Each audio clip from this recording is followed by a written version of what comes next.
Yo, what's up, guys? It's your boy Bernie here, bringing you yet another video here on The Charge, giving the latest NBA news and rumors and also basketball opinions. And before we get started onto today's video talking about Greg Popovich, LeBron James, and the Cavaliers, go and hit that subscribe button if you're new to the channel. Also, go and check out our awesome and amazing content that we have out there. We have Peter's video talking about the Kyrie deal to the Knicks. Could it happen? We also got videos talking about a fixer-upper with the New York Knicks and the Phoenix Suns, so go and check those out. And also go and check out our NBA Finals reaction video. But right now, we got to talk about what Mark Stein from the New York Times said, and that was, of course, Greg Popovich is expected to meet with LeBron James in free agency.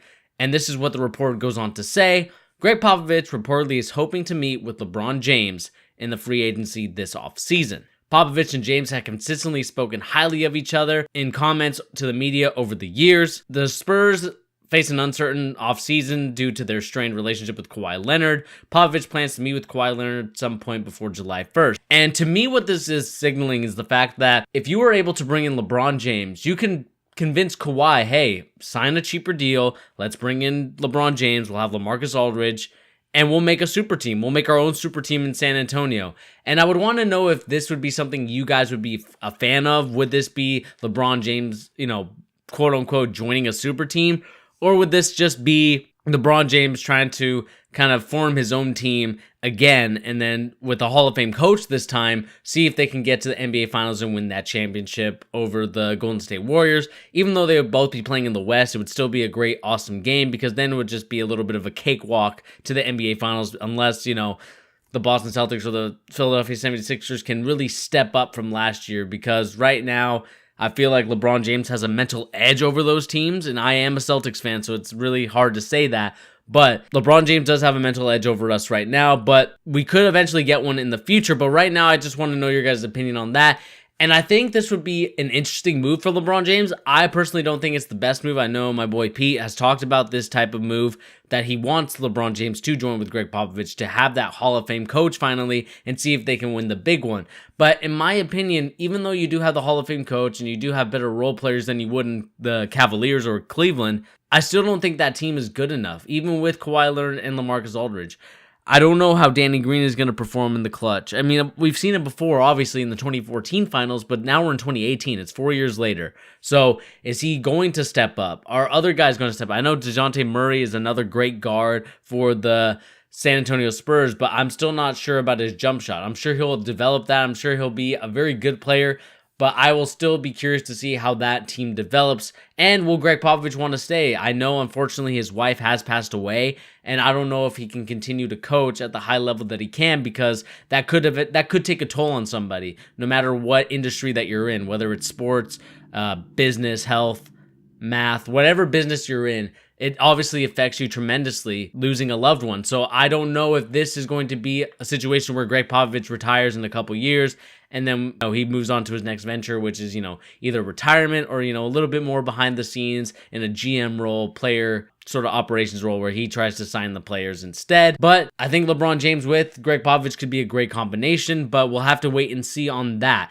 Next thing we got to talk about is what the Cavaliers are going to do if LeBron James does decide to leave, and that is trade Kevin Love. So this article is written by Brian Windhorst, and that he talked about how there isn't one player on the roster who is guaranteed to be back next year. I think the number 8 pick is most likely the player to be there with the Cavs next season. To me, this is going to be an interesting offseason, because do you use the 8th pick assuming that LeBron James is there, or do you use it if he's not there? I think obviously the easy answer is that you assume he's not there and you get the best player available. But honestly, I don't know who's going to be falling. Obviously, Michael Porter Jr. is reportedly to be falling, but it's going to be an interesting offseason. Like, will Mo Bamba fall that far? I love Mo Bamba. I think he'd be a great pick, and I know there's rumors that my Celtics are trying to get him, but at the same time, I'm still not sure if that is the right move. And this is according to NBA Draft.net. They're expecting the Cleveland Cavaliers to select Michael Porter. So he did slide a little bit. There have been some reports that he might slide all the way to 15. I doubt that. Even if his back is sort of tweaked or something like that, or if there's a situation where it's kind of degenerative, what happened with his back, I still think there'll be a team that will take a risk on him in the top 10.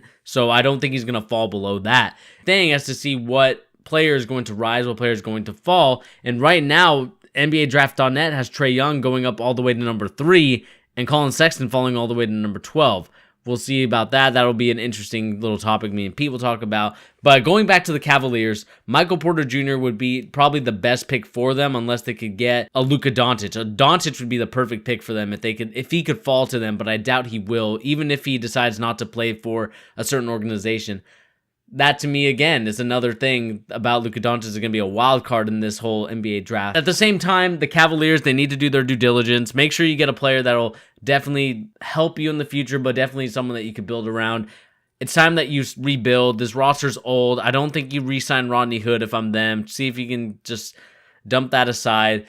And what else can you do with this roster? There's nothing else you could really do that would be an interesting move, to my opinion. I mean, you have Tristan Thompson under contract, you have Jordan Clarkson under contract. See if you can trade that contract away and get some sort of piece for it, a top 10 protected or like top 5 protected pick, and then eventually see if you can get a pick that sticks. I really am stunned right now at what the Cavaliers could really do. But the only one that's really going to be in contract is going to be Kevin Love, who's going to be next year having 24 mil. George Hill making 19, which is a lot. Tristan Thompson with 17. J.R. Smith with 14.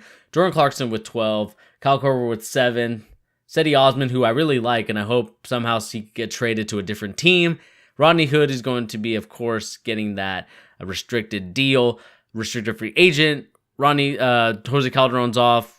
Jeff Green's off, and then you got Zizic, Larry Nance, and basically that's going to be like the whole roster. So you're obviously going to have to keep some of them. I don't think anyone's going to want to trade for Tristan Thompson. No one's going to want to trade for George Hill. The only one really is Kevin Love, but I don't know what you really get for Kevin Love. I would love to know your guys' opinion on what you could get for Kevin Love, because Kevin Love is a stretch big now. He's no longer the Minnesota Kevin Love that we've kind of grown accustomed to liking. I liked his tenacity. I liked how he got so many boards. Maybe it's just because he was on a bad team with the Timberwolves at the time.